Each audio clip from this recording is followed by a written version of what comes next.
Top headlines से प्रस्तुत करता है राजयोग पेंट्स। खुशियां आपकी, रंग हमारे।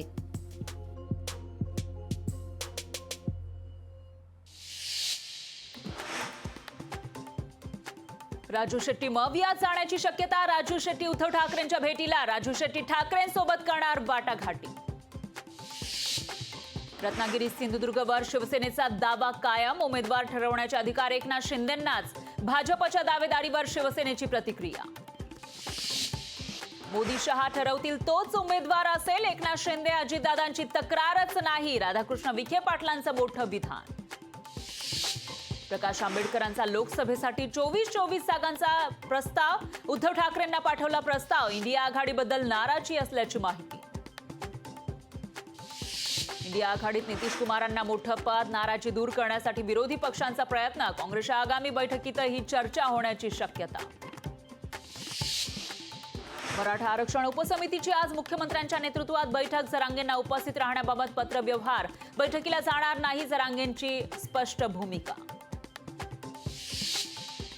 नवीन मोटार वाहन कायद्याविरोधात ट्रान्सपोर्ट युनियनच्या संपाचा दुसरा दिवस। पेट्रोल मिळणार नाही या भीतीनं वाहन चालकांची पेट्रोल पंपावर गर्दी। अनेक ठिकाणी लांबच लांब रांगा। पुण्यात आज पेट्रोल पंप सुरू। संपात पुणे पेट्रोल डिझेल असोसिएशन सहभागी होणार नाही। बैठकीत निर्णय झाल्याचा पेट्रोल डिझेल असोसिएशनचा खुलासा। संप 2 दिवसांपेक्षा जास्त काळ लांबल्यास एसटी वाहतुकीवर सुद्धा परिणाम होण्याची भीती। ट्रान्सपोर्ट युनियनच्या संपाचा फटका शालेय विद्यार्थ्यांना। डिझेल उपलब्ध नसल्यानं स्कूल बस बंद ठेवण्याचा स्कूल बस मालक संघटनांचा निर्णय। ठाण्यातील रेव पार्टी प्रकरणी धक्कादायक खुलासा। विदेशी बाबाला आदरांजली वाहण्याच्या नावाखाली पार्टीसाठीच्या पोस्टमध्ये कोडवर्डचा वापर। प्रभुरामाच्या 3 पैकी 1 मूर्तीची निवड। मैसूरचे मूर्तिकार योगीराज यांनी साकारलेल्या मूर्तीची होणार प्राण प्रतिष्ठापना। मंत्री प्रल्हाद जोशी यांची ट्विटरवरून माहिती। टॉप हेडलाइन्स से प्रस्तुत करता है राजयोग पेंट्स। खुशियां आपकी, रंग हमारे। अभिनेत्री माधुरी दीक्षितनं पती श्रीराम नेनेसोबत दिली सिद्धिविनायक मंदिराला भेट। पंचक रिलीज होण्यापूर्वी माधुरीनं घेतलं बाप्पाचं दर्शन। पुण्यात काँग्रेसची महत्त्वाची बैठक। नाना पटोलेंच्या अध्यक्षतेखाली उद्या बैठक। पुणे लोकसभा निवडणुकीसाठी उमेदवारीवर होणार चर्चा।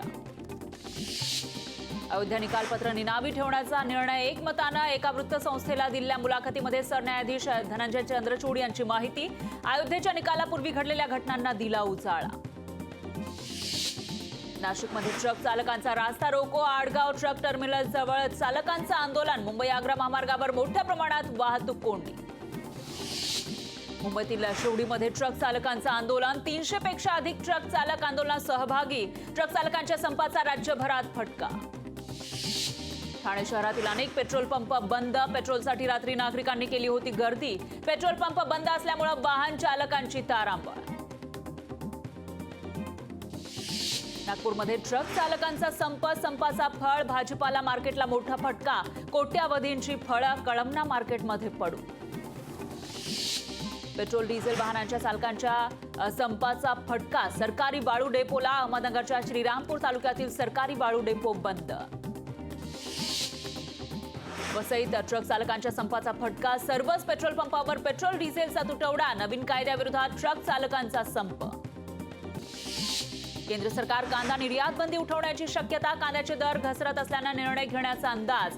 निर्यात बंदीमुळे कांद्याचे दर 50% घसरले। लोकशाही मराठी ऐका, पहा, जागरूक रहा।